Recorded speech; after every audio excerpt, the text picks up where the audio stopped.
En se lançant dans la course au départemental, Marie-Jo Zimmermann s'attendait-elle à voir ressurgir les divisions de la droite messine. Il faut dire que le retrait de la conseillère générale sortante, la modem Nathalie Griesbeck, a aiguisé les appétits avec pas moins de 3 listes de centre droit dans ce canton de Metz 3. Comme pour gommer sa défaite aux dernières élections municipales, Marie-Jo Zimmermann s'est vite remise en selle.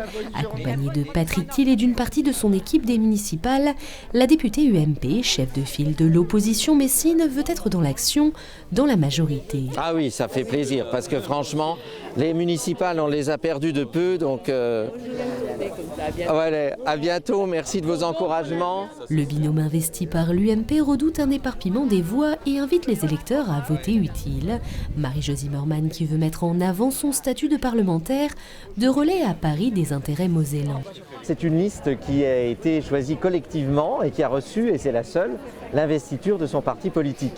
Voilà, nous représentons la droite et le centre et nous avons reçu l'appui de l'UMP pour ces cantonales ici sur Metz. Je peux que regretter des candidatures individuelles qui divisent et qui font le jeu à la fois du Parti socialiste et du Front national. Or, il ne faut pas négliger ces listes-là. Bonjour madame. Qu'importe les mises en garde, Emmanuel Lebeau est un centriste, un indépendant de par ses convictions, de par son absence d'étiquette politique aussi.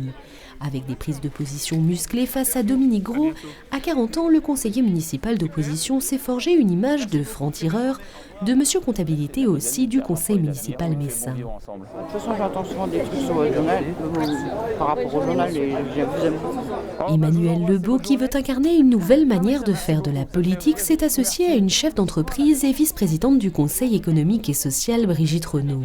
Des convictions et un sérieux à tout, le binôme a reçu le soutien de la sortante Nathalie Griesbeck, toujours très populaire, de quoi leur conférer une certaine légitimité dans ce bastion centriste. Nous sommes tous les deux issus de la société civile et nous sommes des acteurs de l'économie.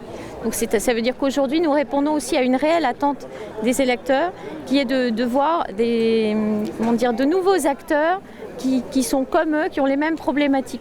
Et Nathalie Griesbeck, qui est la conseillère générale actuelle du canton, ne se représente pas et a décidé de soutenir cette candidature et transmet le relais à cette nouvelle équipe. Déjà candidat en 2008 face à Nathalie Griesbeck, le binôme s'est à nouveau lancé dans l'aventure, désormais fort de son expérience municipale comme adjoint de Dominique Gros. Pour tenter d'emporter ce canton de Metz 3, les socialistes ont donc misé sur Sébastien Koenig et Selima Saadi, une étiquette PS pleinement assumée, mais le binôme veut surtout parler d'enjeux locaux et s'appuyer sur son bilan d'adjoint. Ah, super. Merci beaucoup pour vos encouragements. Merci.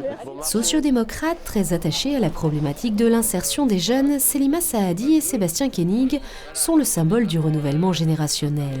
Très implantée localement, Selima Saadi est d'ailleurs adjointe en charge de plusieurs quartiers du canton. Le duo mise sur la complémentarité des fonctions d'adjoint au maire et de conseiller départemental. On est attaché effectivement à ce qu'il n'y ait pas de cumul de mandat avec un mandat national, ça paraît important. La politique, un mandat d'élu local, ça prend énormément de temps. On est des élus locaux et on a déjà travaillé 6 ans, on a un bilan de 6 ans sur notre travail sur le précédent mandat. Et donc les gens qui nous ont sollicités savent très bien de quoi on est capable pour la ville et pour faire progresser la ville. Les candidats socialistes qui devront toutefois composer avec une liste Front de gauche mobilisée contre l'austérité, alors que le Front national tentera lui aussi de tirer son épingle du jeu.